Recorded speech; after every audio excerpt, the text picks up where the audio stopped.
spirited, adventurous, and accepting.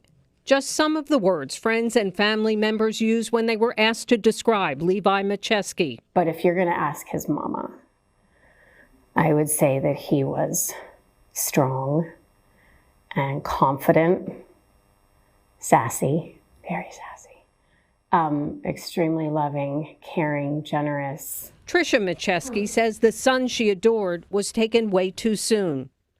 The son of the head football coach at Shippensburg University played football and baseball and had a lot of aspirations. Levi had the world at his fingertips. The 13-year-old's world collapsed in August of 2024 when he died of a gunshot wound in the backyard of his family's home in Shippensburg while home alone. The Cumberland County coroner later ruled his death a homicide, the result of sextortion.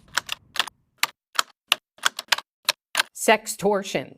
It's generally when an online predator tricks someone into giving them nude images or videos and then demands money, more images, or other things, and threatens to share the videos and images with the person's friends and family if they don't comply. The Macheskis only found out about it from law enforcement. I looked at them and I said, I don't understand. What is that?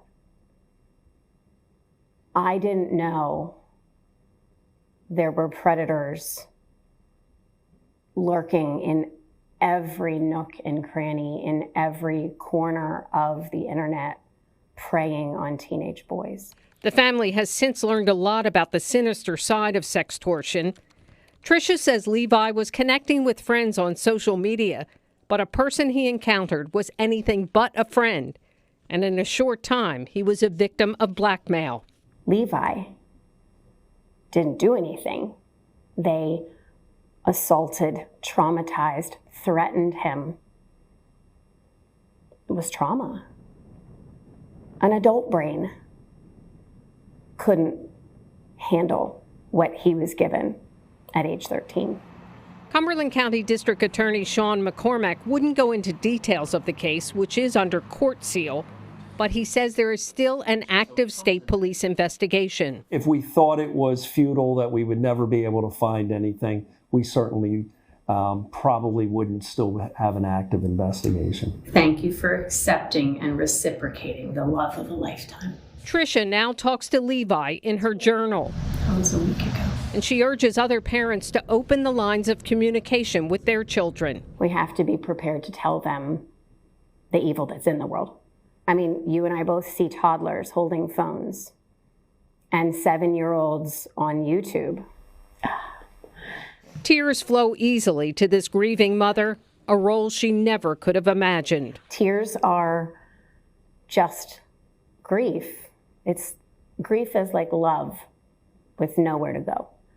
So I always just say, oh, that's just the love coming out of my eyes. I miss him. Every minute.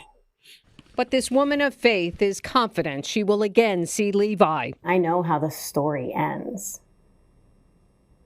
I get to be in heaven with my boy. Until that time comes, Tricia is just trying to take it one step at a time and live like Levi. Levi was unapologetically who he was.